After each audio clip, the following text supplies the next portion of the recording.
Ladies and gentlemen, sports fans alike, welcome to another edition of Bill Swirsky's Sports Talk Chicago, one of the couple, two, three best podcasts around. So sit back, grab yourself a cold one and a Polish sausage, park your keister in the French room, and listen to Bill Swirsky's Sports Talk Chicago. In Chicago, you know that all sports rock. The Bears, Hawks, Bulls, Cubs, and Sox. Pick your favorite, you can choose, as long as the Packers lose. For everything you need to know, it's Bill Swirsky, Sports Talk Chicago. Bill Swirsky, Sports Talk Chicago. Oh, that cut short. All right. I guess it was tired about singing about the Bears too. Hey everybody, welcome to another edition of Bill Swirsky Sports Talk Chicago. This is your hosts, Alex and Shawn. On this episode, we've got another Bears absolute debacle, and we are talking Blackhawks in the pooper, and possibly some good Cubs news. But first, like always, they'd like to thank our sponsor, the Rockford Ice Hogs. If you're not familiar with the Rockford Ice Hogs, they're the AHL minor league affiliate of the Chicago Blackhawks. What does that mean for you? You get to see the stars of tomorrow today, like Vinny Hinostroza. And tickets are affordable, very affordable, unlike pro hockey tickets. So head on over to icehogs.com, get yourself a hat, shirt, jersey, tickets, and more. Only 90 minutes from the city limits, fun for the whole family, and tell them Swirsky Sports sent you. Alex, right as we were getting ready to start this recording, I got a call from my stepdad asking me if I wanted Bears tickets for Christmas Eve. Could you think of many other excuses and many other ideas of what to do on the holidays other than that? I think I would rather just punch myself in the face for 4 hours. Okay, yeah, I mean, yeah. And, you know, when you think about it, I know we're going to talk all about this Bears game yesterday, but I read a stat that there were about 8 or 9,000 no-shows. So just imagine what it's going to be like on Christmas Eve. Oh, yeah. But I just want to give a shout out. Is one of our listeners tweeted a headline from the game: "Revenge is a dish best served gold." Oh, yeah, that was something. Oh, God, I have so much to say about it too. Yeah. I mean, last week we talked, and we looked at the schedule and figured Bears have 2 more wins in them. This game and the Browns. All right, they've got these 2 games. All right, it's not going to hurt them too much in the draft status, but it's at least something to build on, that we're better than 2 terrible teams. And then we play one of the 2 terrible teams, and even though the score was very close, it just felt like we got dominated. Yeah, I mean, when you think about it, when you watch that game, you felt like the 49ers were pretty much in control of that game, even though they had to settle for a lot of field goals after good drives. You just felt like their quality of play was better. And like you said, the score may have been close, but as many people have said, they pretty much dominated that game. If they were any good, if the 49ers were any good, that could have been a blowout right there, but it wasn't because the 49ers are bad. At least that's the way I see it. Yeah, it's them being bad is the only thing that kept that from not being a runaway game. Mm-hmm. Is they marched up and down the field at their will. They stopped you from doing anything. I mean, you had an awesome punt return from Tariq Cohen against the number 1 punt defense in football. And other than that, you had 1 touchdown, and the rest was you had 8 first downs at home against the team with the second worst record in football. And like one of the worst, aren't they like ranked 30th in defense too? They're bad defense. Yeah, I mean, they've been blown out by so many different teams. And then you get one nice good drive in the first quarter. That touchdown throw by Trubisky was very nice. It was a very nice drive. They were mixing things up. They were, catching the ball, which, that's kind of a big plus when you're a Bears fan, which is kind of sad. But, everything looked good on that drive. And I figured, okay, well, just kind of keep your approach like that. Let Trubisky keep throwing. But then it went back to the Fox Logan's offense, or lack thereof, I should say, that it went to. A lot of the run plays, Jordan Howard was running towards the sideline and not going forward. I think a lot of people brought up the one play where he just kind of scurried out of bounds. You know what I'm talking about? Yeah. Yep. Yeah. So it's like they didn't change anything up. This was the perfect opportunity for you to see the full potential of your team against a terrible one, and they still do the same garbage. Yeah, you were playing. This is after the Bears couldn't do anything against them, so this is a bump in their stats. Is by yardage, San Francisco is the 25th ranked defense, and by points, they are tied for 25th with Miami. So you are facing an absolute garbage, bottom-feeding defense that is one of the worst teams against the run and one of the worst team against the pass. And you couldn't run and you couldn't pass. Right, and I expected Howard to have a huge game yesterday because of what he did to them last year and because of the stats you just said. Granted, I know he is probably not 100% healthy, but still, at least have your running game be a bit more productive than that. I thought that this would have been a huge, huge opportunity for the run game to work appropriately when in a more balanced game because, once again, 9 guys in the box, they're stacking the box. Let's just keep running on first down. Let's do what we always do. Run, run, run. You're doing your same predictable stuff against that defense. Yeah, I mean, the thing is, it's a lot of people want to throw the blame on Mitchell Trubisky, and there's blame to be thrown on him, but it's also, this was like a worst possible scenario that the Bears could have had. Is one, you get embarrassed at home again.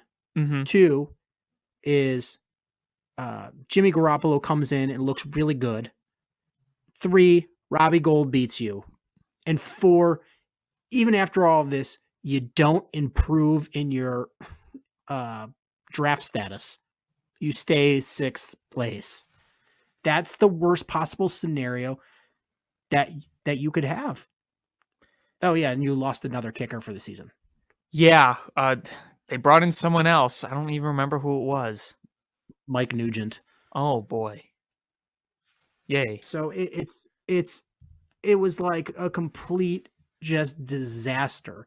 And I mean, my concern is that if Jimmy Garoppolo comes in this game and looks awesome and Mitch Trubisky doesn't look awesome, is that everyone's going to say, we messed up. And Right. we may have. That's a possibility. Yeah. We may have. Jimmy Garoppolo may come out and be awesome, and Trubisky in the long run may suck. But Mitch Trubisky has been our quarterback for half of a season, and with terrible offensive line, we'll get to that in a few minutes, terrible wide receivers, no running game, abysmal play calling, and just a complete disaster of a team in front of him. And so that's something you have to consider. And 2 is, if we came out this quick to judge Steve Young, we would have been judging him on his days in Tampa Bay and not included all the time that he got to sit with Bill Walsh as his head coach and, behind Joe Montana that made him into a Hall of Fame player. Is Jimmy Garoppolo has not played many games, but he's had almost 4 complete seasons of sitting behind Tom Brady, learning from Tom Brady, arguably the best quarterback ever, Yeah, you're learning from the with greatest. Bill Belichick, and you have Bill Belichick as your head coach. Like that, you are going to be as ready, prepared as you can be without actually having all of the reps and the snaps. And you know, he's under and right now in San Francisco, he's under some pretty good coaching too. I mean, I think that a lot of people take coaching schemes for granted. It really does make a difference. Yeah. You know, what the Bears have is a bad play calling. They have they just don't understand how to coach in 2017. They don't have talent. There's a talent gap. They have tons of injuries, and they just don't have a caliber of talent to be able to compete. And you add bad coaching in with bad, players, and it's a disaster. That offensive line, it is not a great defensive front from San Francisco 49ers, and they had difficulty protecting Mitch Trubisky. Yeah, that was pretty rough. You have Kyle Long, who's, a walking injury. Finally, he has to come out. Tom Compton's in. Bobby Massey can't pass block. Charles Leno, who you just threw a ton of money at, can't pass block. Oh, bad. And they just have no continuity. They just it's bad. It is, that offensive line is not playing well. It's just sitting bad. Pretty much everything else is bad. And you have bad play calling. Is you're not calling plays to help these receivers get open, who have a hard time getting open anyway. And just the ultimate indictment is you've got a workhorse, yards after the catch kind of back like Jordan Howard. So what do? You run a lot of plays where you're running to the outside. That frustrated the heck out of me. Is that undersized defensive front from the 49ers, every time they ran Jordan Howard to the side, they were probably going, yeah, that's how we do it, because that is what a defensive line wants to see, is a big power back running east and west and not north and south, because they're much easier to bring down. And the Bears as an offensive line, is their only strength is power rushing and giving them a hole right there. Let Jordan Howard have one crease in the A gap, the B gap, and make a cut and go from there. Is this team can't stop the run, this 49ers team. And what do? You give them every advantage they have. And they didn't adjust time after time. Yeah, it was just absolutely infuriating. Is when you saw them not be able to adjust after the first quarter, I knew the game was over, even though they were winning. Oh yeah, of course. Like, this game is over. Everyone on Twitter was saying we were going to lose. Yeah, and watching Mitch Trubisky go from first read to second read to third option to fourth option, and then there's nothing there. Even the announcers are trying to come up with a guy that he should have thrown to, and there's just nobody there. And I'm glad he's not trying to force a ball into something, but I don't know where it even go from here. The New York Giants went out today and they fired their GM and they fired their head coach, and they said, why waste time? That's the key. So what are the Bears doing? That's what I am preaching. Why waste time? You're going to have other teams trying to hire new coaches and a new coaching staff. You have, what's the guy, the former NFL guy that just got hired by the Sun Devils? Blanking on his name. I don't know. I didn't see that. Former NFL guy. He hasn't coached in 10 years. Kind of an oddball. Shoot. I'm going to look this up because this is bugging me. But my whole point is you're going to have NFL guys now coaching. Herm Edwards? Herm Edwards, yes. Yes. And you're You play to win the game. and I hope he goes on a rant like that again, because that was a legendary one. But my point is, you're going to have both guys like Edwards in college who are NFL guys who they know to hire other NFL guys because that's what they know. And you're going to have other teams looking for new coaches to get more coaches underneath them. So the more time you waste, the more other teams are going to go out and get those guys. And here we are sitting with another just great John Fox presser. I'll talk in details about it later, but you're sitting here listening to it, and I am thinking in my mind, where the heck are the McCaskies? Where the heck is Ryan Pace? Why is it just nothing but crickets? Come out, say something, do something, give us something, because how can you just stand by right here, now looking at the worst winning percentage of any head coach in this franchise history, and you hear all this garbage coming out of his mouth, and you're just silent, you're just sitting there, you're just letting everything go status quo? Can they not see this? It gets me so angry.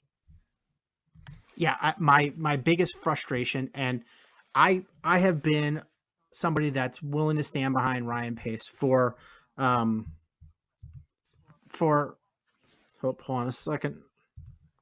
Sorry, something popped up on my screen. I couldn't hear because it was being loud. That's annoying. But yeah, I hate pop-ups when you're trying to look something up. Ryan Pace is somebody I've supported and backed and given him the benefit of the doubt.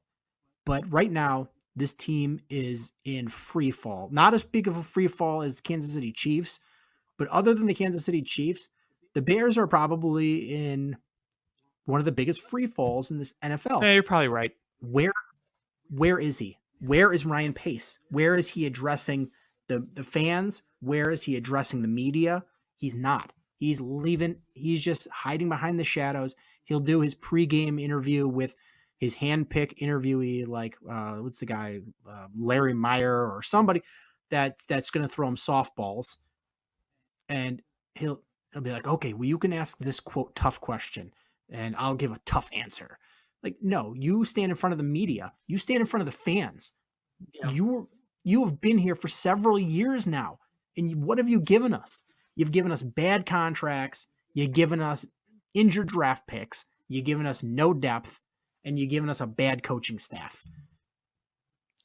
Yeah, I mean, I'm with you where I've been trying to give him the benefit of the doubt, but it's getting to a point where you got to say he better step up now, because, you know, people's faith is losing. It's running out pretty fast. Like I said, I still kind of want to see him hire a new coach and kind of go from there. So I'm not going to draw a complete conclusion, but I'd also be lying if I said I'm not frustrated, because I am a bit frustrated with him right now. How can you stand by and be so quiet? And this gets to another issue is he not saying anything because the McCaskies don't want him to say anything? Does Ted Phillips not want him to say anything? I don't know. We don't hear from any of those people. No, you only hear from them when they're raising the ticket prices. Right, exactly. You only hear, or when George is strolling around in the parking lot. Hey, I'm gonna go buy the season ticket holders who hold their tailgates here and have a hot dog and a Polish sausage with them. Look at other teams. Look at, again, right now, I think like the Cubs are kind of the golden standard right now because of their most recent success. They come out, they are public. Theo Epstein is always in the public talking to people. Tom Ricketts is always in the public talking to people. They don't hide anything from you. If there's one little thing wrong, they come out and say, that's on us, we're going to fix it. This is a whole train wreck, and you hear nothing. Why? I just... Yeah, and, as bad of a president of the Bears as Michael McCaskey was, George McCaskey might be worse. At least under Michael, they had some success. At least they made a Super Bowl. Yeah, this is... George McCaskey has to look in the mirror and go, This is a founding franchise of the NFL, and I am the worst president of football that we've ever had. Yeah, and you are, you're not following or having the success that it was his father, right? It was Hallis or his grandfather? No, his grandfather. His Grandfather. brother was Michael. Right, yeah, right. I had to jump because Virginia's the daughter, right? But, Right. you have your grandfather who's one of the greatest people in NFL history, one of the founding fathers, one of the key people in making football what it was. And you're looking at this franchise, and does he realize that people don't look at the Bears anymore as this historical, grand franchise that had all the success? The public realizes now that success, it was some time ago. The great 85 Bears, that's now over 30 years. You've gone over 30 years without a title. You came close to winning a title once since then. And those great dynasties of the 40s that the grandfather of George McCaskey, the great George Hallis, had, that was a long, long time ago. People don't think about that stuff anymore.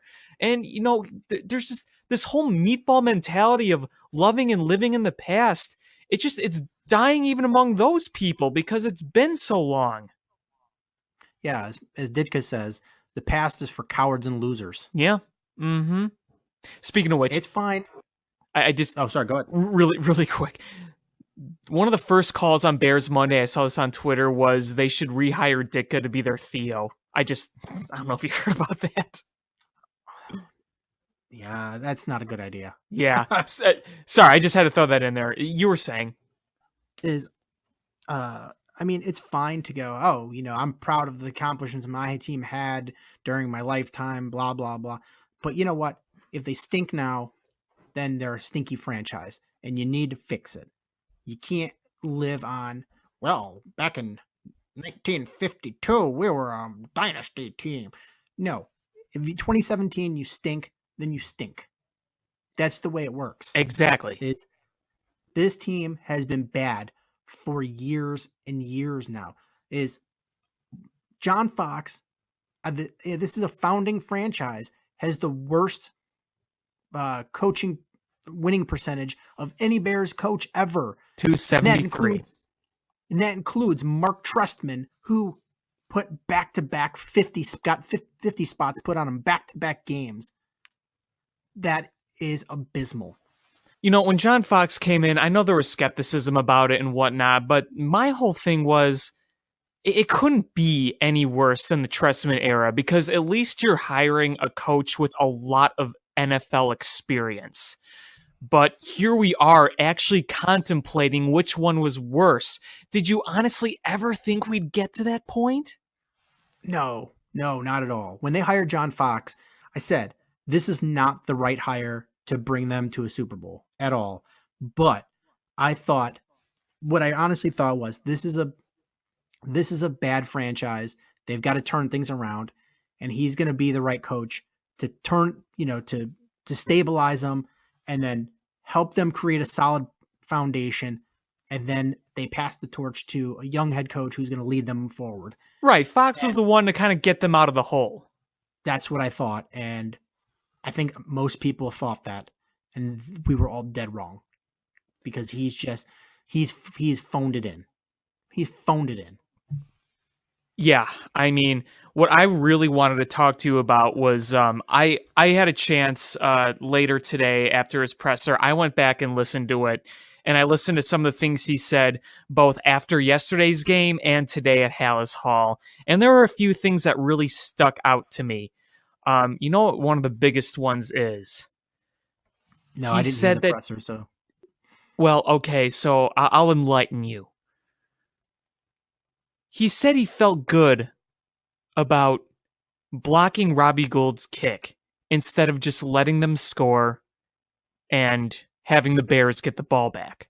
Did you hear anything about that? are you serious? I'm dead serious. Go on Twitter and look it up. And following that quote, I can't remember who it was, but someone posted a stat.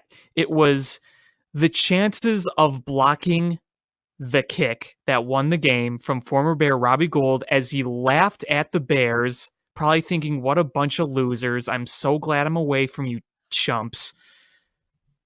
The chance of blocking that kick based on the last number of years using the data is less than 1%. John Fox, the conservative man that he is, the one that plays not to lose, the one that said, oh, we scored one touchdown, let's just run and play not to lose against the 49ers, thought that they would have a good chance of blocking that Robbie Gould kick that had less than 1% chance of being blocked. Your digestion, your thoughts. That's just stupid. He's a bumbling idiot. I mean, you heard what he said. Was it last week when he basically said he doesn't know what he's doing, or the Bears don't know what they're doing? Yeah, I saw that, and it summed up pretty much everything, I guess. It did.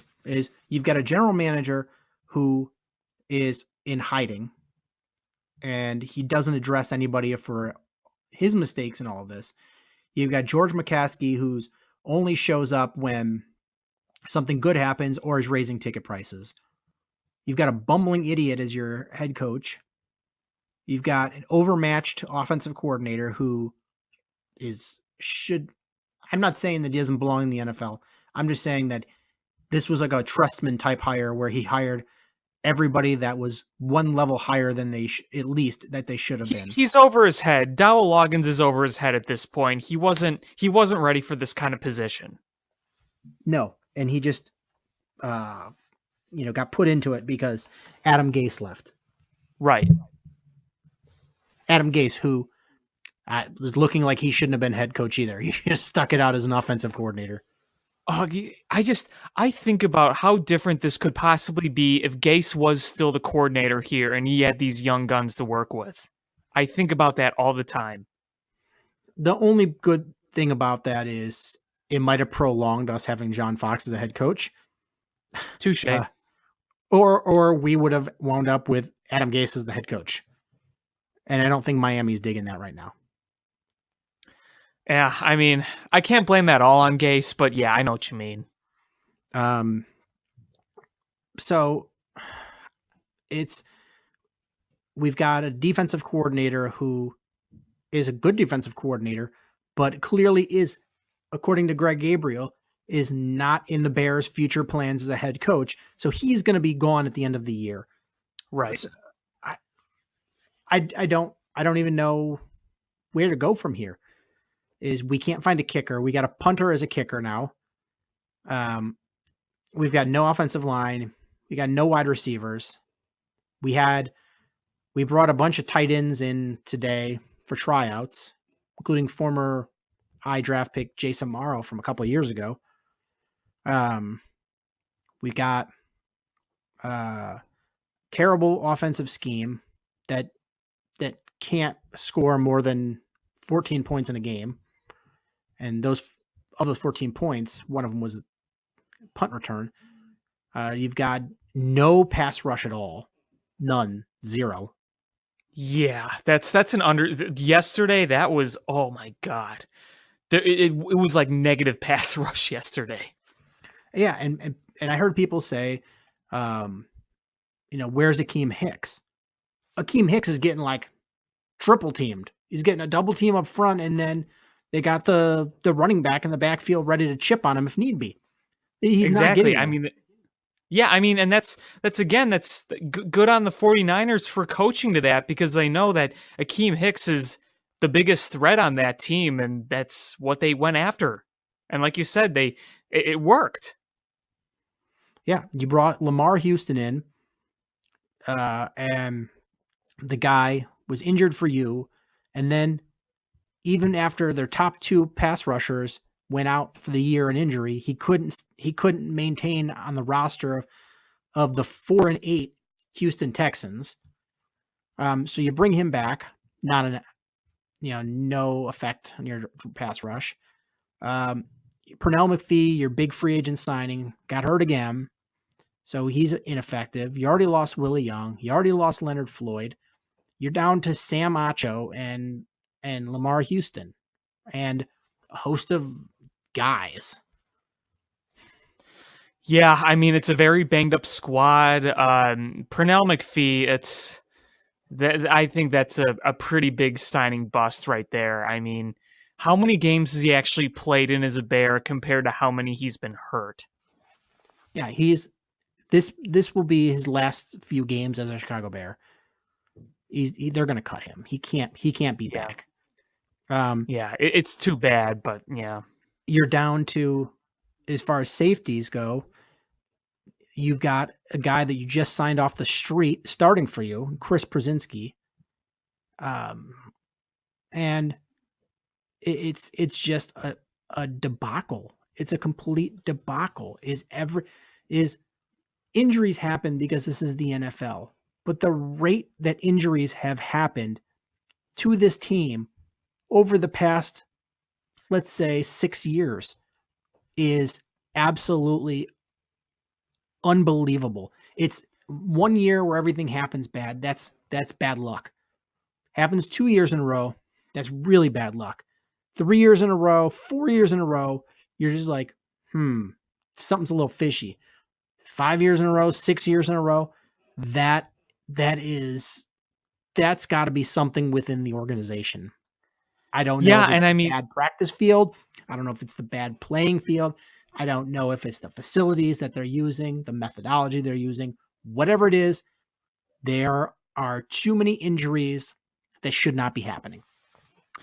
yeah, I mean, I thought I read a stat somewhere like the past 3 years, the Bears have had more guys on IR than any other team. If that's true, that wouldn't surprise me. I mean, look at last year. Look how many guys were on IR last year.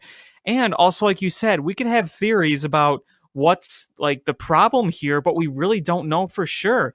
I mean, obviously, the turf at Soldier Field is awful, and that probably is a source of many injuries, not only for Bears but whoever plays on that field. And we don't know what the conditioning is like. We're not sitting there seeing it, so we have our ideas, we have our theories, but we just don't know for sure. But one thing we do know is, after all these years with all these injuries, something's just not right. Yeah, something is not right. And the whole culture of this organization needs to change if they expect to win. They really, from all the way top, the culture from Virginia, from the top of her gray head, all the way down to the 53rd man on the roster, is culture has to change. Yeah.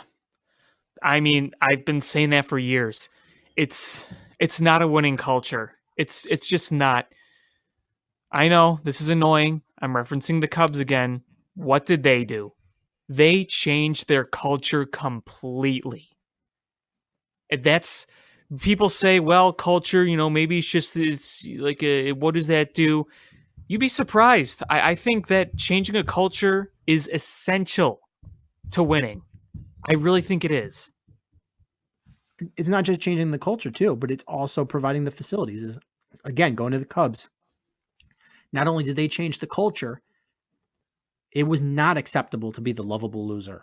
It was not acceptable. And it wasn't. That, you brought in talent, not bottom of the roster. Oh, let's bring in a guy who we like to be the fourth string kicker. No, they brought in top young talent that's going to be your core. And they upgraded the facilities at every level. Is if they had an affiliate who was in the minor league system and their facilities were not up to par, they moved to a new team. So from rookie A-ball all the way up to Iowa to their facilities in Arizona, every one of those has top-notch facilities, and Wrigley Field is the last one, and they're improving that every offseason. I mean, look at what they have now at Wrigley Field. Look at their clubhouse. Look at the program they have there. And look at it in like 2010, 2011. It is light years better. is you have with the Bears, you have an awful practice facility. I've heard that the practice field, and this is coming from players. This is not media. This is not fans. It's come from former players. The field and Lake Forest where they practice is worse than Soldier Field. And I can't imagine what that's like then. If that's true, whew. Is, you know what? Is get off of some of that money and invest it into your team. Invest it. Is what are you going to tell fans when it's time to renew those season tickets? What are you going to sell them on? What kind of hope? Is at least if you go out there and you get off of some of your money and you pump it back into the team and you say, you know what? Is we are reinvesting this. We are changing things. We are doing things differently than we have because what we're doing is not working. Maybe that will sway some people, but you're going to lose a lot of people from your season tickets, and deservedly so. It's almost like it feels like the only possible way that big changes will come is you got to hit them where it hurts. That's the bank. That's money. That's revenue. And you know, what's kind of interesting to think about is we know the NFL is kind of starting to lose some viewership across the board for many reasons. So the one worry about that would be is that it wouldn't be as noticeable directly by ownership from the fans. They just say, oh, well, you know, fans across football are protesting, you know, that's why, because politics, concussions, whatnot. They wouldn't actually realize that it's the fans are unhappy with the team. So that's kind of my one worry, but I still feel like it's necessary to kind of hit them where it hurts. Maybe not buy as many tickets that lose season ticket holders. But, you know, do you understand my fear that they would try to use the whole NFL is dying excuse and not just people are unhappy? I wouldn't be surprised. Anything to justify what's going on and how it's not their fault is. And look, obviously there are probably some people who don't go to Bears games because of their, you know, because of the concussions, because of the politics and whatever. That's fine. I'm not criticizing anyone for that. I'm just saying that there's plenty of people not going because of the product, and I just don't think they would accept that excuse. You know what is people like winners. If the WNBA team, the Sky, if they were winning championships, you know what? Their attendance would go up. The Fire, they win, the attendance goes up. It has nothing to do with what sport it is. The Bears have an easier sell. If they win, there's already 8.2 billion people on that stupid season ticket waiting list. I've been on it for years, and I've been actually going up quite a bit these last couple because they've been terrible. But when they start winning, I don't move up for years. And and I just is, you know, if you win, it's such an easy sell. You can raise those prices. You can do whatever you want because you are the big dog in town. And you are being supplanted by the Cubs and the Blackhawks. And pretty soon, it's going to be the White Sox. You don't want to play fourth fiddle in this town. You're the Bears. You're supposed to play first fiddle.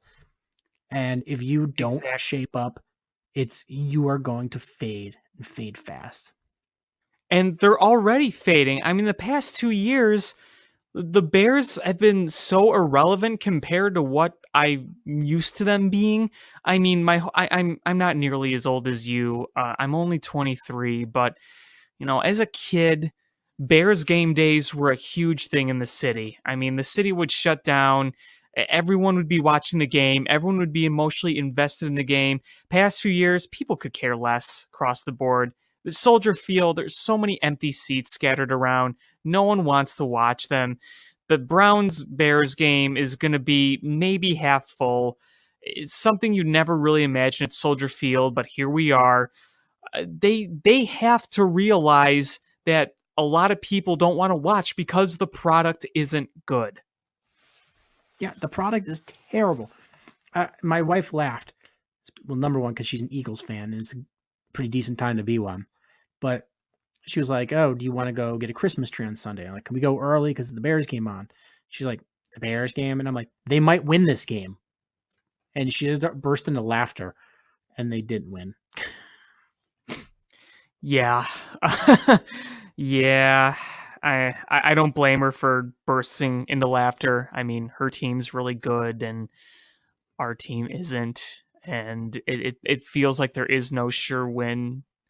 I'm not even sure they're going to beat the Browns at this rate. So it's a depressing time. And honestly, it irks me so much seeing Soldier Field so empty because that's how bad it is. Yeah. And you've got the early line for the Bears-Bengals game. Bengals by a touchdown almost. 6.5 points. Yeah. I mean, doesn't surprise me at this rate. Is how Should probably. you're so bad that you are facing a team that has a losing record and you are a touchdown underdog. Yeah, I mean that is really bad. But again, like, why should I be surprised at this rate anymore? I'm not. Andy Dalton's probably gonna have a field day against us, and we're probably gonna score maybe 10, 12, maybe 13 points. It's gonna be the same thing every week. And the crappy part is that even when we're losing, we're still not gaining in our draft status. We're currently 6th. Cleveland almost has the number 1 pick locked up. They're 0-12. The Giants are 2-10. So they got 2-game lead with 4 games left. It's a pretty safe bet that Cleveland's not going to win 2 games in those 4. The Giants are bottoming out and they just fired their coach. San Francisco, they might win another couple games, the Jimmy Garoppolo bump. But Denver's lost 8 in a row. And they're ahead of the Bears. They have the same record, but a easier strength of schedule. They have the 4th pick. Indianapolis is terrible. They're tied with the Bears record wise, but they have an easier strength of schedule. So they get ahead of the Bears. Then it's the Bears. And then right behind them, breathing down their neck, is Houston. Well, Cleveland gets Houston's pick. Then Tampa. So, like, what odds are you're probably going to pick 5th or 6th and not even get like a 1 or 2 spot. And if you're going to suck, you might as well at least get the cream of the crop draft pick. Yeah, I mean, it pretty much is a lose-lose situation right now.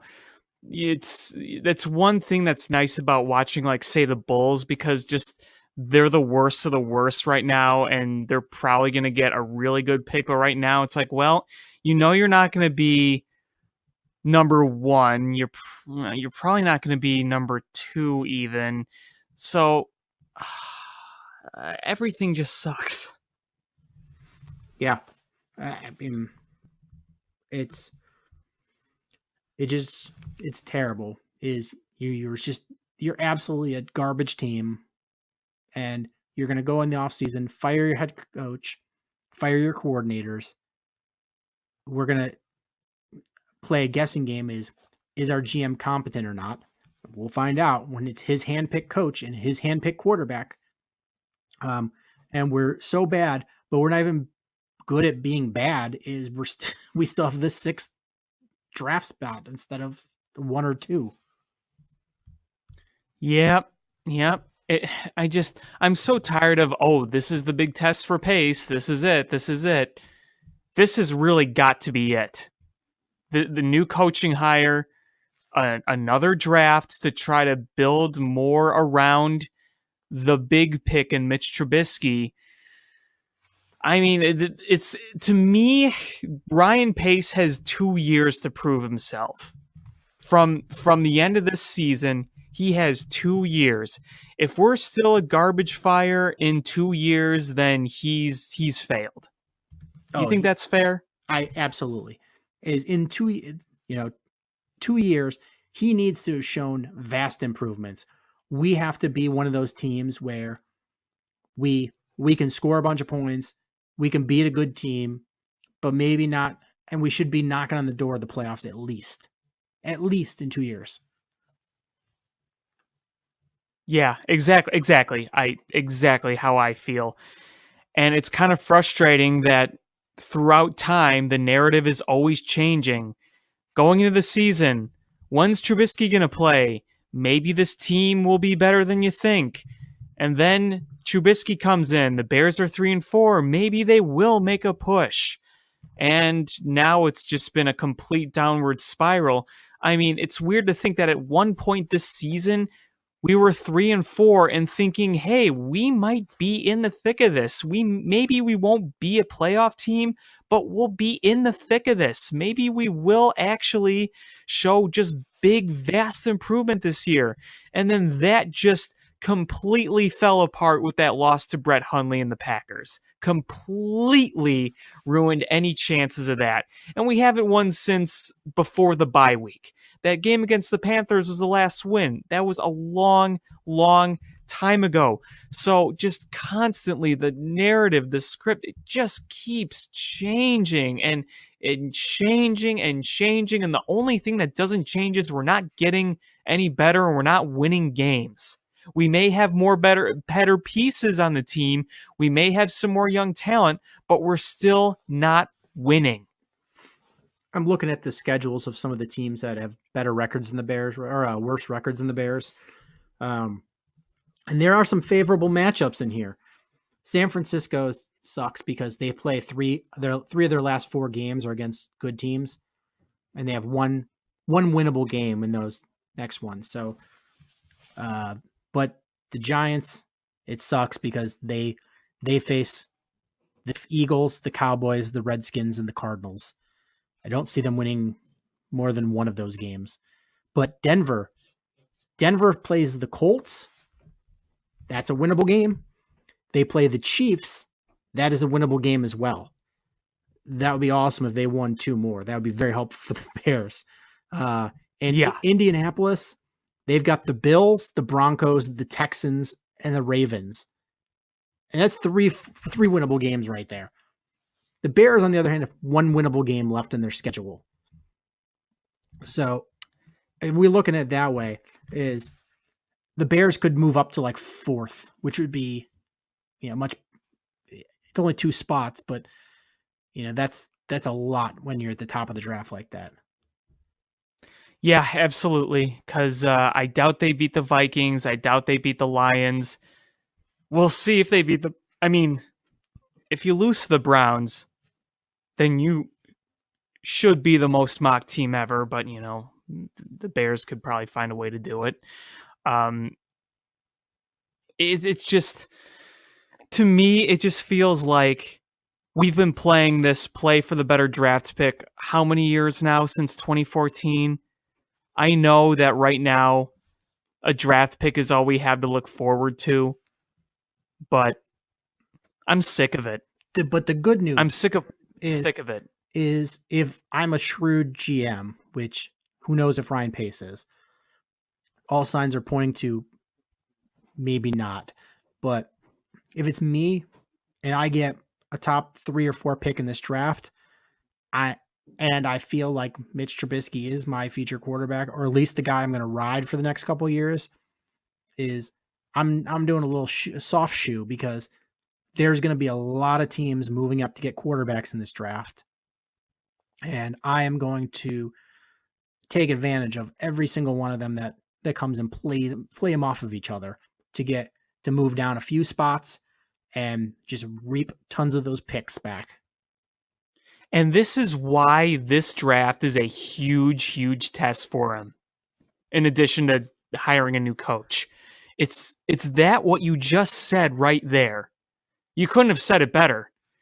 If he truly is a really smart guy and he has an outlook of the way he's going to play this game and he executes that, then that could save his job and his reputation, because he's going to ride his success on Mitch Trubisky and what he puts around Mitch Trubisky. So he took care of the first part. He drafted his guy. Now he has to develop him and get the right things around him. That's hiring the new coach. That's continuing to draft young players around him.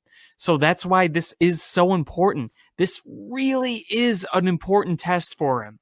Yeah, and you've got some really, really good players at the top. And I don't think the quarterbacks are that great. There's just a bunch of them. People are going to go gaga over some of them, and they're gonna overspend to try to get them because that's what teams do that don't have a quarterback. And you're going to be in the position to trade down and still get two, game-changing safeties at the top of the draft, or an edge rusher, or one of several other players that can really benefit you, and take advantage of teams that need a quarterback. Yeah, exactly. That's, again, if Pace truly is a smart guy, he will do exactly what you said, and he will execute that. And like you said, like I said, we're not looking at them and saying, wow, he's going to be great and everything he did is going to be great. And we're also not saying, wow, he's for sure a bust. This is a very, very it's a weird time because you see a lot of faults, but you could also see why you would keep kind of giving him a chance because there have been some good things. So it's a teetering time. You're in the middle of it. You're either going to go one way on the seesaw all the way down or go all the way up with this. So he's got to take advantage of that. He just has to. That's as simply as I can put it. Yeah. And one more thing is John Fox, in his career as a Chicago Bears head coach in 3 seasons, has been favored in 7 games. Only 7 games in 3 seasons is 0-7. 0-7. Mm-hmm. He's only going to be favored one more game in his career as the Chicago Bears head coach. And it's against the Browns. And it'll be a Christmas miracle if they win. Yeah. On the John Fox subject, there were 2 other things I wrote from him that he said that I wanted to share with you. Number 1 was he said that, and a lot of people are saying, what again with this? Trubisky had the best game, I think, of his career. He threw 15 times. Granted, he completed 12 of 15, so he completed his passes for the most part, but he only threw for just a little over 100 yards, and he didn't even throw that much, and he never really got a chance to throw deep downfield. How can you say he had the best game of his career?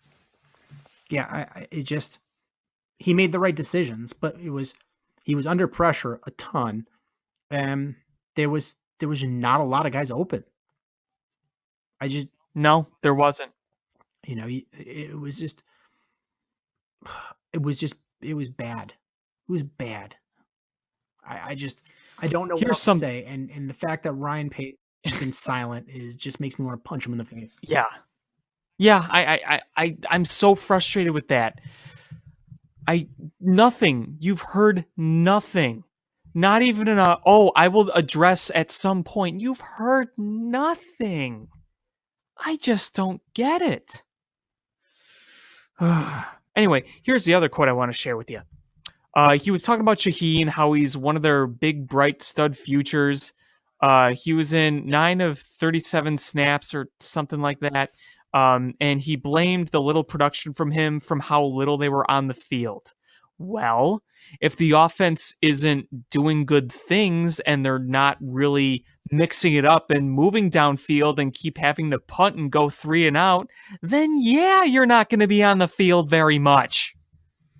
Yeah, when you have 8 first downs against a team that was 1-10 at home, then yeah, it's your fault. It's not a coincidence. It's not bad luck. It's your fault. You bring up the whole at home thing. How many games going back to 2013 has this Bears team lost in just such frustrating fashion at Soldier Field? You almost can't count. Yeah, I'm reading a quick thing on CBS, and this summarizes it.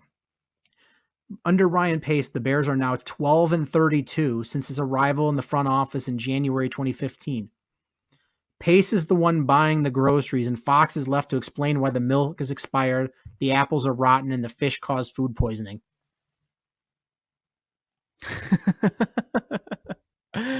Yeah, that's a good way of putting it. I'm just so frustrated. So frustrated. And Me the too. only real bright spots on the game were Christian Jones and Danny Trevathan had really nice games. Yeah, cool, I guess. I mean, That was it. Danny Trevathan has proven that Danny Trevathan's proven, he's a really, really big part of this defense. And I guess you could also say that Tariq Cohen touchdown was pretty cool. But yeah, I mean, offensively, the only good thing I could say overall is the first drive looked good. I should say the drive they scored looked really good, but that was it. That's it. But I mean, the good news about this is John Fox has to get fired at the end of the season. And if you don't fire Ryan Pace, which, if they don't fire him, I give him one more chance, but I'm leaning towards the fire Ryan Pace bandwagon. But if they don't, then this is 100% on him. It'll be his handpicked coach, his handpicked quarterback, his roster. He's churned the roster over. Is there anybody on this roster that was left for him? Willie Young? You mean when he came? You mean when he came in? Is there anyone left before that? Yeah, I'm trying to Is think that what of you're who else is asking? left. Adrian Amos, Willie Young. Willie Young.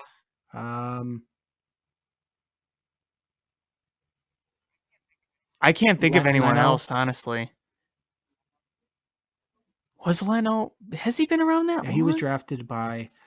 I think he was drafted in the last draft of the last regime. Of Emery. Bellamy. I think that might be it. Yeah, I can't really think of anyone else. Kyle Long. You're right. So there's not too many people on this roster that aren't his guys. He chose them. Yeah. Yes, he did. I know some are just kind of placeholders. I get that. Some are people he's drafted. So, I get the wanting to lean towards fire him, but I'm okay if they give him one more chance to have one big draft again and to hire his own coaching like the way he wants to. That is something that I can stand by. If they did fire him, I'd be kind of surprised, but you also wouldn't see me like showing up to Hallis Hall with a torch and pitchfork asking why he was fired, because I would understand why, though I would be a little surprised. I would understand, if that makes sense. Now, if John Fox stays around, then, I'm just going to throw my hands up and say I quit. But yeah, I mean, that's pretty much my whole feeling on it. All I really want right now, though, at the very, very, very minimum, is for George McCaskey or Ryan Pace or Virginia McCaskey or Ted Phillips, or at least one of them, come out and say something. Stop cowering in the corner and being just completely silent. Because it's not a good look for you. It's not a good look for the fans. It's not a good look for anybody. We missed Kyle Fuller and Christian Jones. Yeah. How could I forget Kyle Fuller? How could I forget Kyle Fuller? But you're right. 2014, first half, Is Superman. McCaskey's need to be better face of this franchise. They need to own up to the fact that things are terrible. Ryan Pace needs to own up to the fact that he has not lived up to anybody's expectations. And John Fox just needs to be gone today. Right? This is things need to happen. Things need to start happening soon. Yeah. Because fans are not happy. And things are the thing is a lot of fans have moved past the fact that they're unhappy and moved into just the I don't care. Yeah. That's how bad it is. That's how bad it is. You I know know it's so many bad when it people gets just to that point. Don't care. Oh, did the Bears win or lose? Oh, whatever. It's a lot of. I mean, one of my best friends is a huge Chicago sports fan, and he's like, I don't go to games anymore. I don't waste my Sundays anymore. I just do other things. I go to more Blackhawks games. Yeah. I go to more Bulls games. Well, not so much now, but he just spends his time doing other things. Because why? Why is he going to sit there and watch the Bears? Right. Exactly.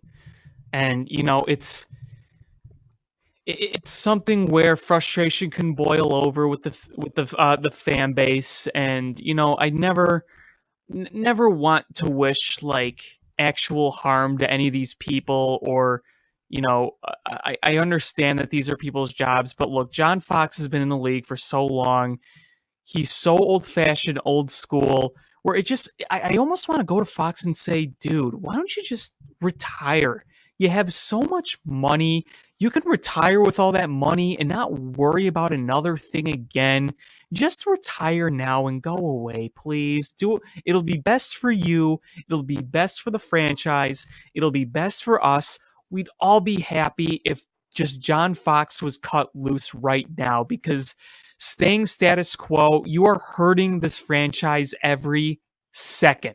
And I mean that completely. Every second you stay status quo, you're just hurting yourself more. The only bright spot I had from Sunday is I walked away from that game being miserable. And this is not Bears related, but it was my only bright spot of NFL on Sunday was, did you hear Marshawn Lynch after the game? I did. I did. And for those that didn't hear, is after the game, he doesn't really like to talk to reporters, but he had a really good game. He had a 100+ yard game and a 51-yard touchdown run, and he was happy to talk to reporters, but he got a notice on his locker that he was selected for a random drug test. So he said to the reporters as he was showing them the notice from his locker about the drug test, he goes, I'm sorry though. Look, it's either this or that, and I can't afford that. I apologize. But if you do not understand what this is, it's when you put your ding dong sauce out and give them a sample. His ding dong sauce.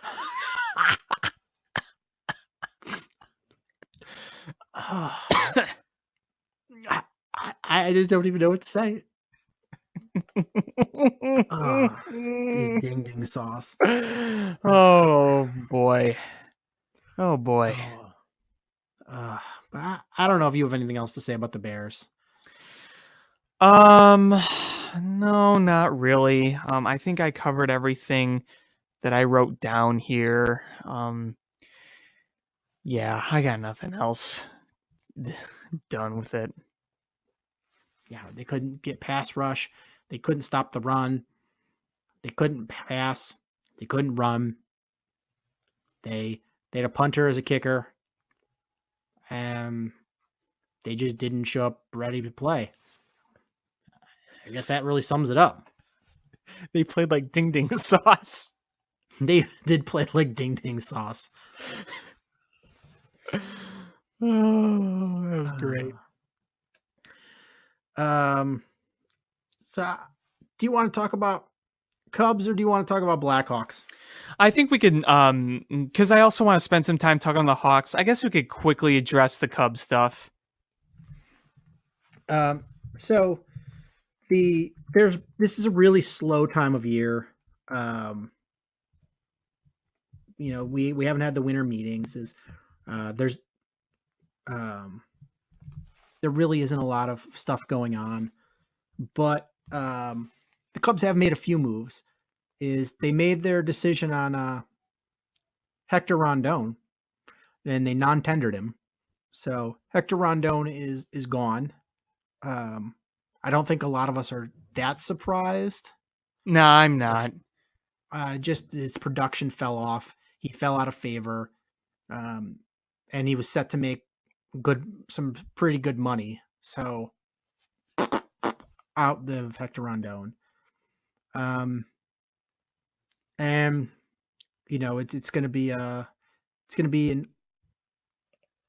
big free agent signing, to fill that bullpen, because now that Hector Rondon's gone, Wade Davis, Brian Dunsing, and Koji Ojihara are free agents. They've got a lot of bullpen to fill. Yeah. And they signed one guy, and I don't even know his name, but I looked up his stats, and he's pretty much just a guy.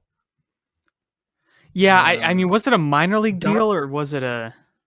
They signed Daria Alvarez to a major league contract.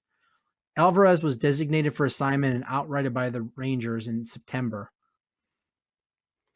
Yeah, I think it's really just a low risk, high reward type move, because I know he had trouble with his command, a lot of walks from what I read. I really don't know much about the guy, but part of building a bullpens are tricky because so many relievers they have one or two really good years and then they could just kind of fall off, or sometimes you get a guy who shows potential, hasn't really shown it yet, but you bring him into another environment and then he'll flourish. So it's a very tricky thing to tackle. And I think what the Cubs are going to try to do is they're going to bring in as many of those types of guys as possible, whether guys with good resumes or guys like him that, have stuff, have potential, but haven't exactly, proven it just yet.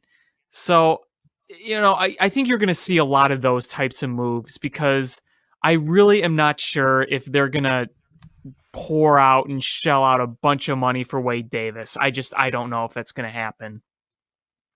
I don't see it happening unless he's willing to do like a 3-year deal.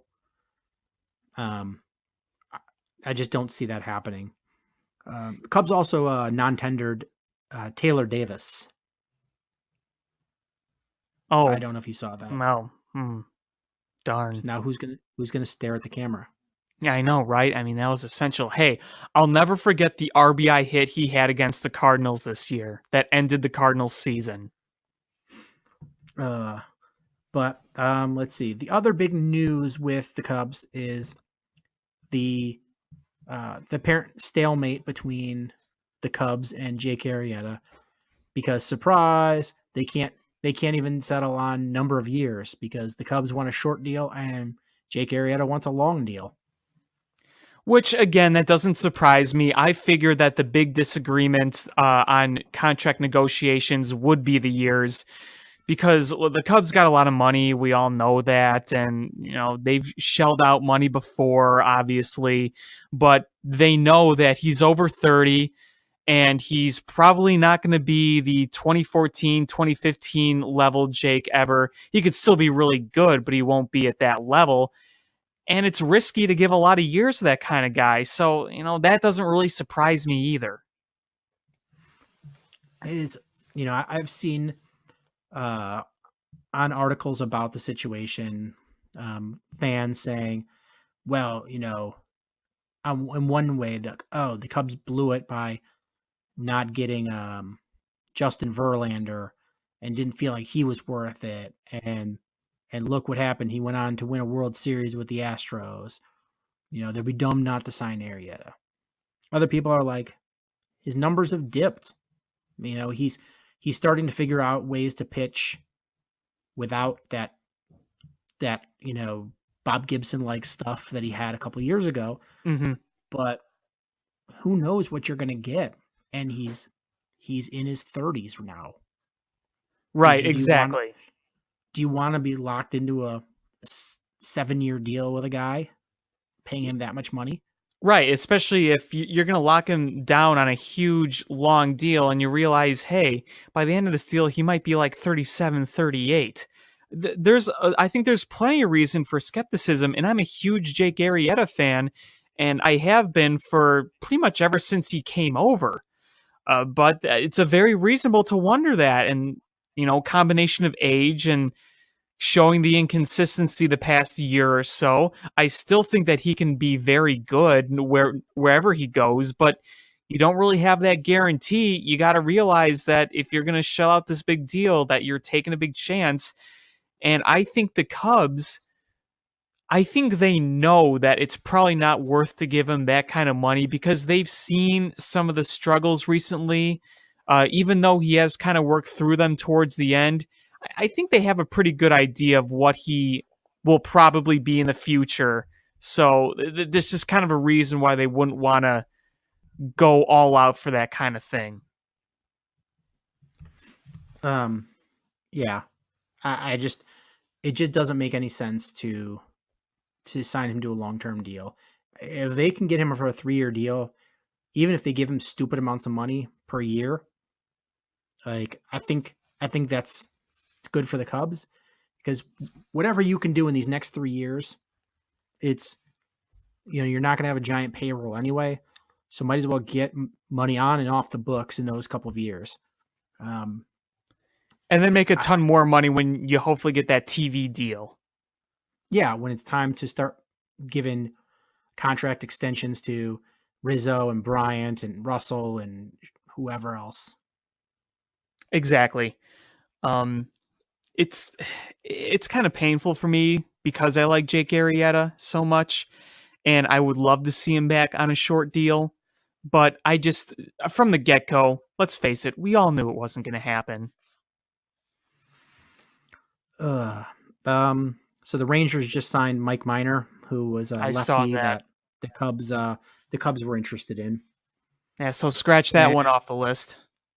Yeah. And the Marlins have agreed to a framework of a Giancarlo Stanton deal with both the Cardinals and the Giants.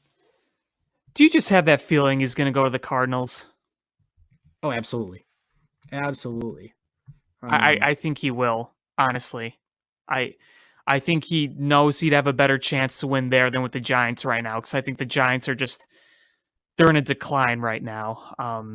I know it's his native area. He's from California, but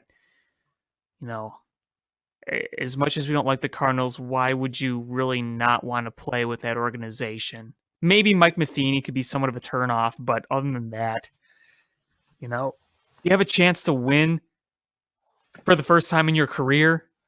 I think that's a big swaying factor. He's got a chance to go to the playoffs for the first time in his career.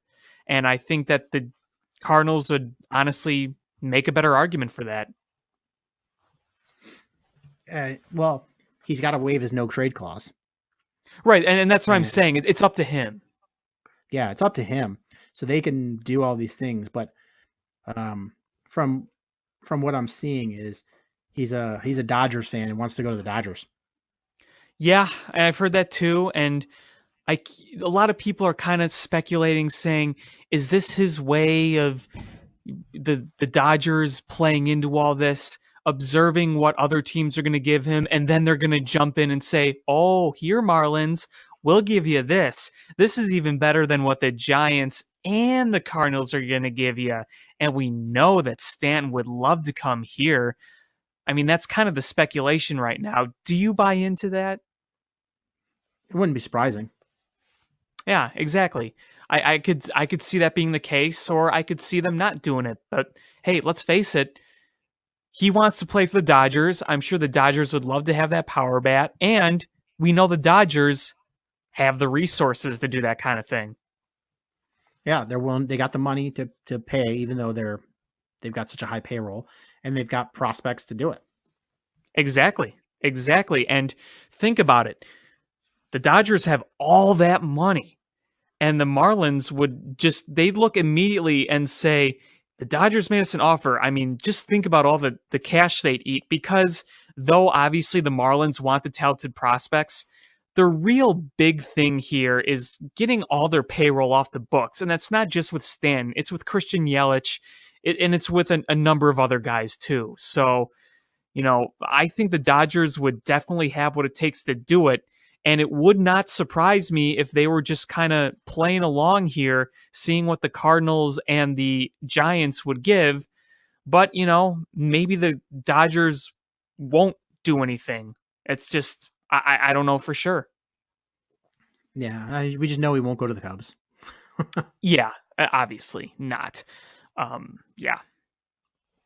But the last bit of big Cubs news is the Cubs are now a finalist to sign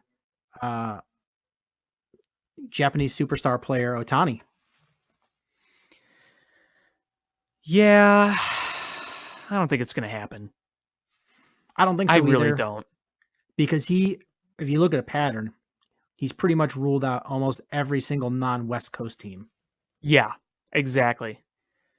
Someone was even saying how, for that reason, you probably could put the chances of the Cubs a little less. Obviously, Theo may work a great pitch. Who knows what he's going to say to him? But I don't see it. As for a favorite of where I think he'd go, even though they're not really winners right now, look at the Padres. You play in a really nice environment. You're on the West Coast, and they're trying to build up here, and he would be your number one guy to build around. So there's a lot of speculation about that. And there's no pressure. Exactly. Is a lot of people in San Diego are not native San Diegans. They go to Padres games just because, like, oh, it's an event. There's not nearly as many like diehard Padres fans. So it's a lot less pressure. It's amazing environment. It's a really, really beautiful stadium. I've been there a bunch of times. It's a nice stadium. I don't see a downside to that other than you're not going to win for a while. And I'm just kind of looking at the teams that are ranked as the finalists. The Mariners has to be because of their history of being really good with Japanese players. Ichiro, the greatest Japanese player of all time. The Giants, because they've got a great stadium and one of the best managers. Yeah, but you've got a declining team. Padres, right. We've gone through them. The Rangers, I just don't see the upside to them. Darvish's history there? I guess. Maybe. The Angels, they have a lot of money. Play with Mike Trout. Honestly, if you think about it, it's probably between the Cubs and the Padres. And you just got to sell them on, hey, do you want to play on a team that's potentially winning a World Series, or a team that is going to struggle for another couple of years? Yeah, and I guess that just kind of depends on how he feels. Is he more comfortable being in a smaller market, or would he like to try the big show in Chicago? I mean, it's really a lot of personal preference. Personally, I thought it was absolutely just a disgrace by the New York media the way they treated him after they were eliminated from the sweepstakes. Did you hear about that? No. Well, there was a headline from the New York media basically saying they called Otani a chicken on the headline. They mocked him for not wanting to go there. This is why people don't like New York, is because of their sports media. It is some of the most brutal, just collection of sports commentators, writers out there. I mean, you can't take one bad step in New York without being ripped apart or treated less of if you don't respect or choose New York. It really was a bad look for them. It was insulting, frankly. I mean, that's New York. But yeah, it's looking like he wants to play for a smaller market team. But, with the Cubs, it's we have a diehard fan base, and he wouldn't be the face of the franchise. He would be behind John Lester, Chris Bryant, Anthony Rizzo, Wilson Contreras. Like there are a lot of guys that step up there as the face of the franchise, and he could be that number 3 pitcher. There's not a lot of pressure there. And he has the luxury of learning from some really good, experienced pitchers. John Lester being the biggest one. If he wants a guy to talk to and learn from who's been in the most critical situations in baseball, John Lester is one of the best guys to learn from. Obviously, if you went to the Giants, you'd have Madison Bumgarner, who's also, obviously, do we have to explain that? But you'd have him, you'd have Kyle Hendricks, and, you'd even have Jose Quintana now. He's had plenty of experience. I feel like if he values experience in the biggest, settings in a baseball season, whether it's the World Series, late in the regular season, whatnot, then, maybe the Cubs would be a good fit for him. Does he value that? I don't know. But if it is, maybe that's something to think about, because he can learn from guys who have the experience, but are also, for the most part, still young. Obviously, John Lester isn't, but, Rizzo and Bryant and those guys are. So, there's a lot of little factors I think that they could pitch to him. It's a matter of fact if he values them or not. Yeah, it's if you want to play the field, you don't have to do it every day. You've got a lot of good guys. You don't have to be the head of the rotation where you're going to be the ace. You have to be the ace. You get to learn behind some really, really good pitchers. You've got a really good pitching coach in Hickey. I think it's just a really good match. I think if there's one thing that would potentially really lure him in, it's the culture. I think the culture of the team and the position where they are to win. I think those are the big things that could potentially lure him in. I hope so. I really hope so. I just wonder what kind of money he's going to get. Yeah, I don't know. That's something that concerns me because they can only spend so much. And, like I said, he may just be more comfortable in a smaller market, in a warmer climate, on the West Coast, kind of closer to his time zone. Obviously, it's not going to be the same, but closer to the time zone that he was in. I mean, that's okay. I would understand. And that's why I'm not really counting on it. But, maybe we'll pull something off. I don't know. Well, I mean, that's really all that's going on in baseball. It's a lot of speculation and not a lot of movement. Hey, the Sox signed Wellington Castillo, former Cub great. Well, I saw that. Woo! Not a bad. I don't think it's a bad signing by them. No. But they love signing former Cub catchers. Yeah, they do. They sure do. They've had Soto, just a lot of former Cubs in general. They've had Mike Olt. They've had Emilio Bonifacio. They had Austin Jackson. Number of guys. Oh, well. So let's wrap this up by talking about the rough stretch here for the Blackhawks.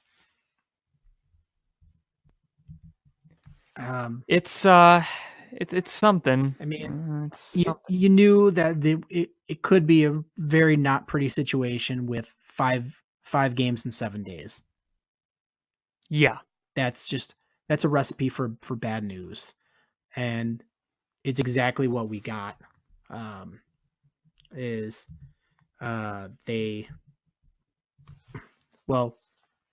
we were recording last, they won 7-3 against Anaheim, which was the high point. But then the next day they lost 3-2 to Nashville. Then they lost 4-3 in overtime against Dallas. Followed it up with the back-to-back, or the next game against Dallas, losing 3-2 in a shootout, and then last night losing 3-1 to the Kings.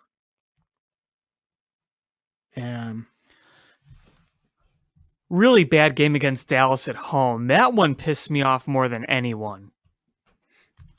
Yeah, I mean, none of them really made me happy, but other than the big win against Anaheim, that one made me happy. With the Alex DeBrincat hat trick, that last goal he scored was just absolutely beautifully set up by Patrick Kane. Oh yeah, that was wonderful. It was a thing of beauty. That was just a well played game by the Blackhawks. But then they follow it back with a rough one against Nashville. They had to go to Nashville and they just look undisciplined. You had Duncan Keith taking the dumb unsportsmanlike penalty. Ugh. That was bad. You had the Patrick Kane, was it a cross check or a hooking? He had a dumb penalty, which ended up being a power play goal. Yeah, it was. It was just an ugly game. You had a lot of missed shots. Kane had some missed opportunities there. Yep. Big time. Yeah. And, despite the tough opponent they had, Anton Forsberg played fairly well. Well, that's the other big thing, the Corey Crawford injury. That's not good. Even though you got to credit Forsberg for playing overall pretty well during this stretch, but losing Corey Crawford, that's not good news. No, it's not. And I've heard there's been like conspiracy theories about it. I haven't looked into those, but I can't even imagine what they would be. Yeah, I mean, from what my guess is that it happened sometime during the game before the last one he played in. Was that the first Dallas game at home? Was that the last one he played in? I think so. Because there was a few times where the way he looked, the way he stretched, he just didn't look right. So I don't really buy into some of the wild theories. I just think that he did something during a game, whether it was that game or the game before. I just think it was an in-play injury and maybe it just flared up. I don't know. It was something that you just didn't want to see, because we've talked about how important Corey Crawford is to the Chicago Blackhawks this season, and losing him just really shows you that how much he means to this team when he's out. Yeah. Now, when I saw that, when he went on IR, I almost wanted to say, well, we're screwed. We really have to see how long he's out, because they said at least 3 games, but, who knows? Maybe it'll be more than that. I don't know yet. And that's kind of scary because we need him. There's no question about that. The defense has looked slow overall. It has not looked good. They're giving up a lot of shots, and Corey Crawford has had to bail them out, and not having that would be a loss. Again, Forsberg has looked pretty good the last few games, but if you're going to put that much pressure on a 24-year-old goaltender that has little experience, it's not going to work in the long run. So you just got to hope he gets healthy as soon as possible. Yeah, I mean, Forsberg has looked pretty good, but him in the shootout looked terrible. Yeah, he got owned in that shootout. And another thing I'd like to add about that shootout, I'm just going to do this really quick. Boy, Kane and Taze, they look like a shell of their former selves in that shootout. Yeah, it's frustrating. I mean, I know they don't have a lot of them, but come on. Come on. Where's the deke? Where's the fanciness? They just kind of waltzed up, skated, and just kind of try to shoot it in your 5-hole. Plenty of time for you to stop this, and it's just a little flick shot. It's like that. That's not Kane and Taze. They're used to owning people in shootouts. Yeah, I mean, I just whenever you see Jonathan Taves go to take a shootout shot, you just expect this, just skating fast and just beautiful shot wherever there's an opening, and nothing fancy, and just boom. And with Kane, you expect him to just fake the goalie out of his skates, and even if he doesn't score, just put on this fantastic move, and you're just not seeing that. I mean, of course, we don't see a lot of the shootout, but like it would just, to see both of them not do that was frustrating. Yeah, see, it to me, it was kind of sad because it made it just look like it was, like I said, the shell of them former selves. It's like the magic that they once had. It looks like it's just gone. And I don't know if that's because they're just not doing it anymore, that they just don't have the will to do that kind of thing anymore. I don't know, but it did not look right. And it just, I know I kind of changed my attitude a lot with the Hawks, but it's one of those things that makes it look like just the glory days are for now kind of gone. But again, I'm not going to draw that conclusion just yet, but I mean, right now there's a lot of signs of not good. Yeah, I mean, you reverted back to the bad power play.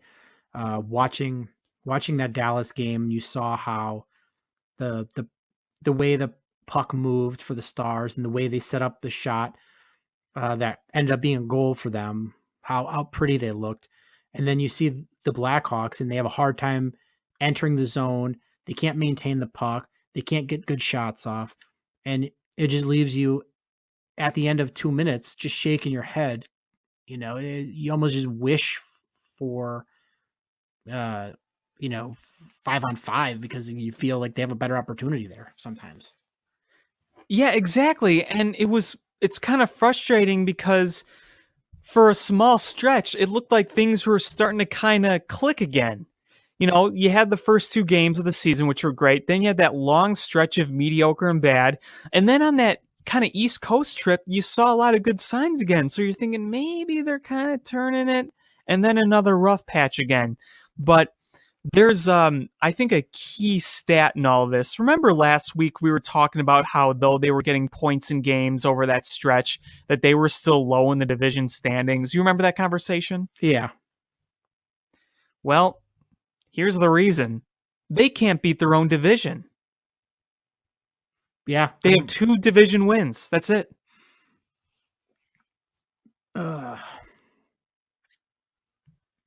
That's frustrating because they need to beat the division. You have to. You absolutely have to. And you look at the division opponents, quick, versatile, just speed, killing you with that. You see that in St. Louis, and you see the finesse that St. Louis has. You see what the Predators have. Heck, look at what the Winnipeg Jets are doing. I don't know if they're going to keep this up, but you got to give them credit. They're playing really well right now. And, the Wild, they always pick it up mid-season. They always do this. And you're even seeing the Stars. I mean, the Stars may not be, great, but right now they're better than the Hawks right now. And, they still have a powerful scoring unit, and they have some quickness and finesse to them. It just feels like all these division teams have what it takes to beat the Hawks. They've figured out the Hawks. They know how to get around them now. And, the the Hawks simply have to beat them, or else that could ruin their playoff chances completely. Yeah, I mean, if the playoffs were to start today, the Blackhawks would not be in the playoffs. The wild cards would be Dallas and Vancouver, and behind them, Minnesota, Calgary, then the Blackhawks. Mm-hmm. So yeah, they've got to pick this up. They've got to play better. They've got to. Their schedule is not like it gets that much easier. They get the Capitals on Wednesday.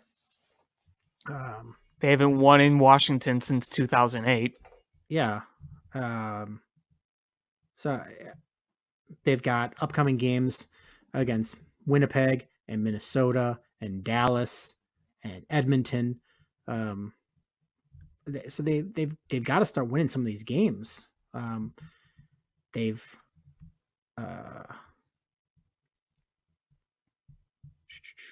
I looking? I know they're playing Buffalo Friday because I'll be at that game, but hopefully they can. That's a very winnable game because Buffalo is not very good. And knock on wood, I've had good luck at Hawks games overall over the years, so hopefully that's a good sign. And then and then Sunday they got Arizona, which is another very winnable game because that's you have to win that game. Yeah, that is not a good team either. And then Florida. So they've got 3 winnable games in a row, but sandwiched between Winnipeg and Washington, which are going to be tough ones. Yeah, so at least take advantage of the winnable games. Get every point you can get, one at a time.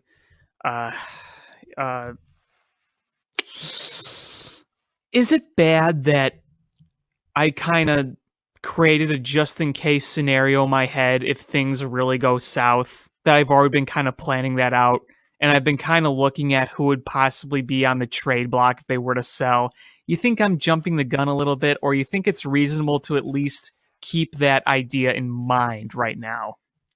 I mean, the way the Blackhawks are constructed is anybody that's making a lot of money, you have to consider moving them if you have the opportunity. Mm-hmm. Because I've looked at a few guys on the roster who could realistically be traded, and obviously you're not going to trade Taves, you're not going to trade Kane, you're not going to trade DeBrincat, you're not going to trade Pinestroza because he's you're going to bring him up and you're going to want to be part of the future. Those are the guys. You're not going to trade Corey Crawford, but you look at some guys like Keith Seabrook. I don't know if people are going to want to take on that money at their advanced age, but you got to wonder if someone would look at that kind of thing. And I know I'm really jumping the gun here, but let's say they had to go to a selling scenario. I think guys you'd look into trading, I think one of the biggest guys you look at trade would be Anisimov, because he'd have a lot of value. And that's $5 million in cap space off the books. So I think that's someone you'd look at realistically. And this is just kind of telling the crowd of calling for the trade Taves and Kane that don't go that far, because that's not going to happen. If they are going to get to a point of selling, they're going to sell guys that have money on the table, that are not part of the Kane and Taves core, that still have some value to bring back. And I think guys like Anisimov, maybe Panic, even despite his slow start, may bring you something. So, again, just keep that in mind. I'm not saying we're going to get there for sure, but it's something I do think about. I mean, yeah, it's if anybody that's making a lot of money, if there's opportunity to trade them, the Blackhawks are going to be listening. Yeah, exactly. So let's hope it doesn't get to that, but right now I'm not terribly optimistic about the way things are going, but I think the next month or so is going to be telling what's going to happen this season. That's my opinion. The next month is going to determine what's going to happen, because if you fall way behind these other teams in your division, you're probably not going to catch them. There are a lot of good teams. Do you want to hear something that's probably going to depress you? Why not?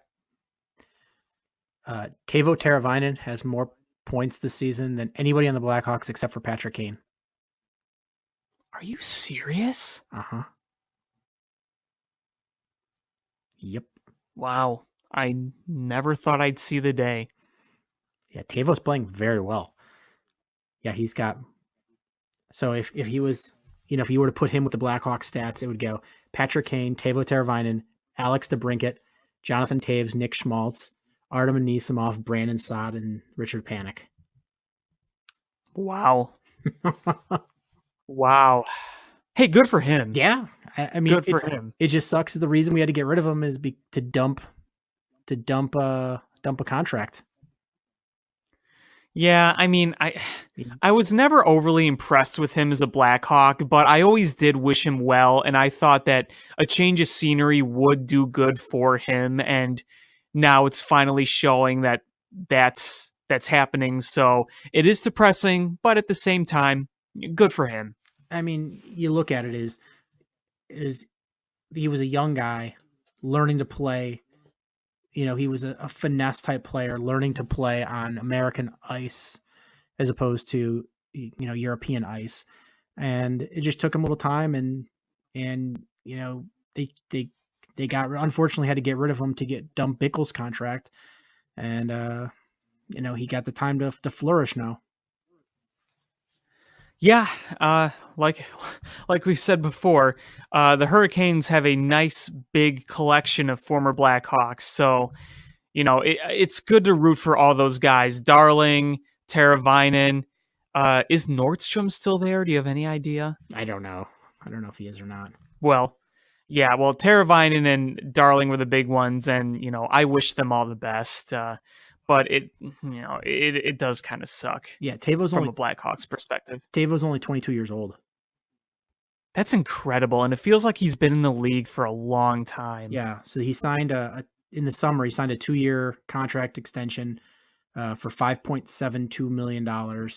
So average annual value of 2.86. 22 years old. Yeah, and he only had 42 points last year, and this year he's already got 22 in a quarter of the season. Yeah, wow. That's because I remember watching him when he was first playing in Rockford. That was what, 2013? Maybe ish, somewhere around there. 2013, 2014. Let me look it up. No, it must have been. I know it's probably 2014.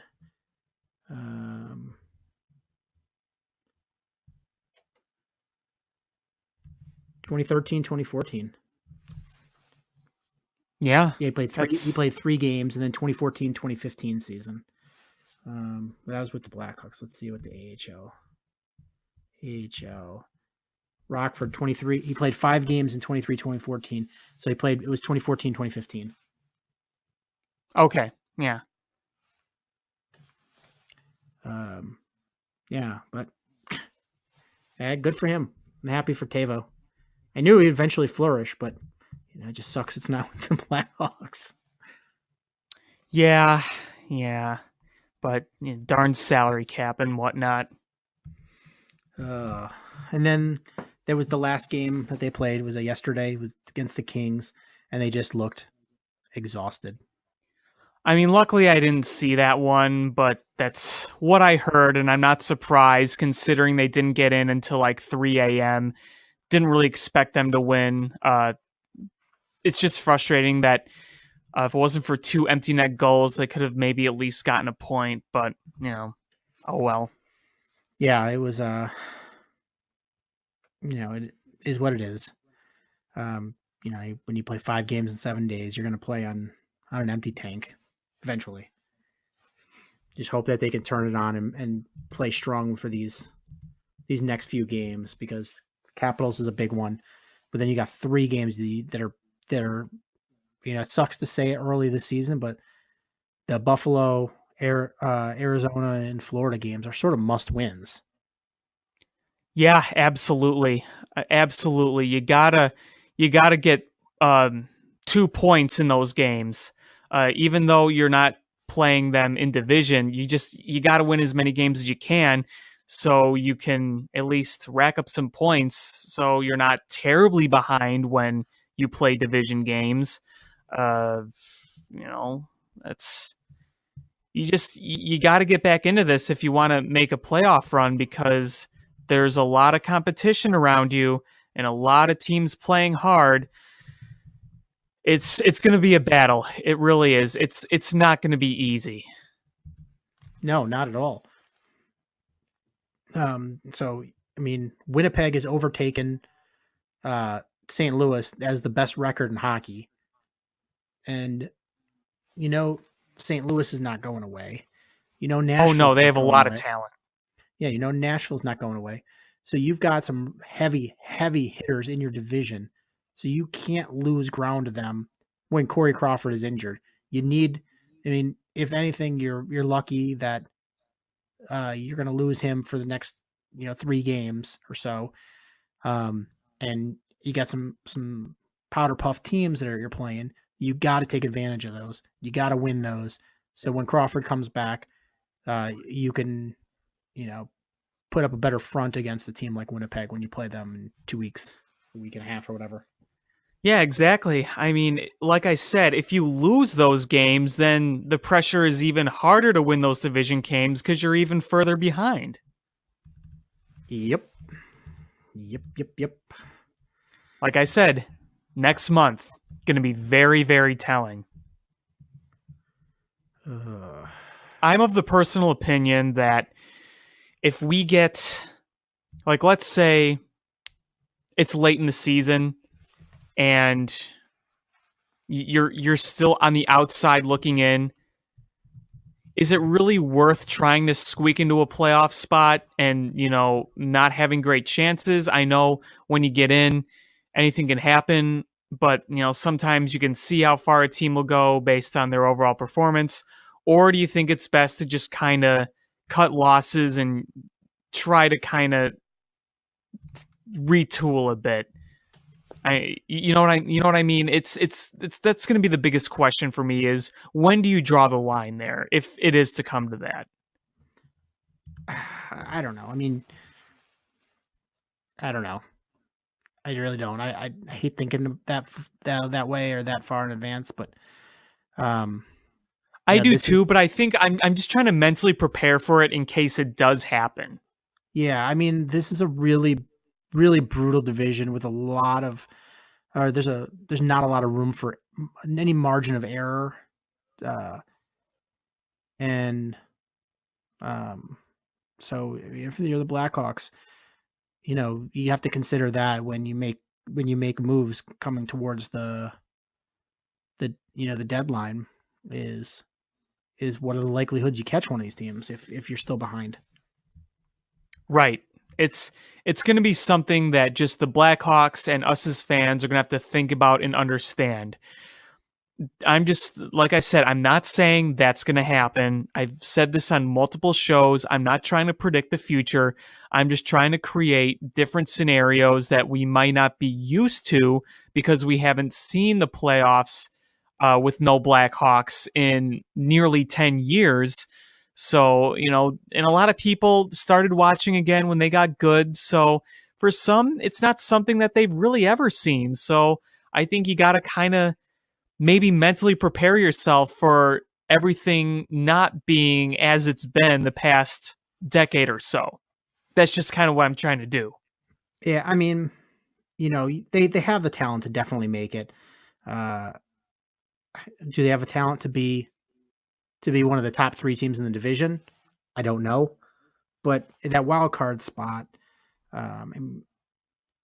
they can catch Dallas, they can catch Vancouver and Minnesota, Calgary, but those are all really good teams. These are the teams that aren't in the playoffs right now: Minnesota, Calgary, Chicago, Anaheim. Those are 4 pretty darn good teams. Yeah. Mm-hmm. And sometimes it's just about getting hot at the right time. Yeah. So, as the Blackhawks is, You can't go on these losing streaks like they have been this past week. You can't afford to do that. You gotta keep pushing. And now that Crawford's hurt, you've got to rely on your offense to keep you in games. Forsberg's played well, but again, he's not Corey Crawford. And Yeah, I mean, hey, at least if he keeps showing this kind of performance, at least you can say you're optimistic about a young goalie for the future. I mean, try to spin it a positive way. that's true. That's true. But I don't know what else to say about the Blackhawks. I don't have much either. Just kind of, we'll see what happens. Yeah.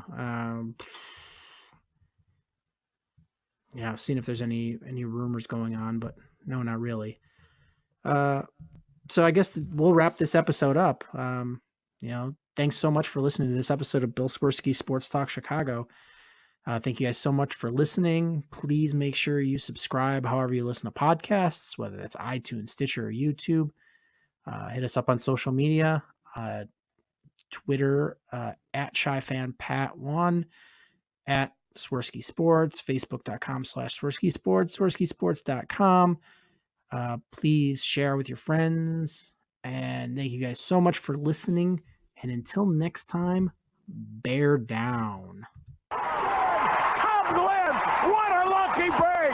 The good Lord wants the Cubs to win! We thank Ditka and God for all they have provided. Cubs win!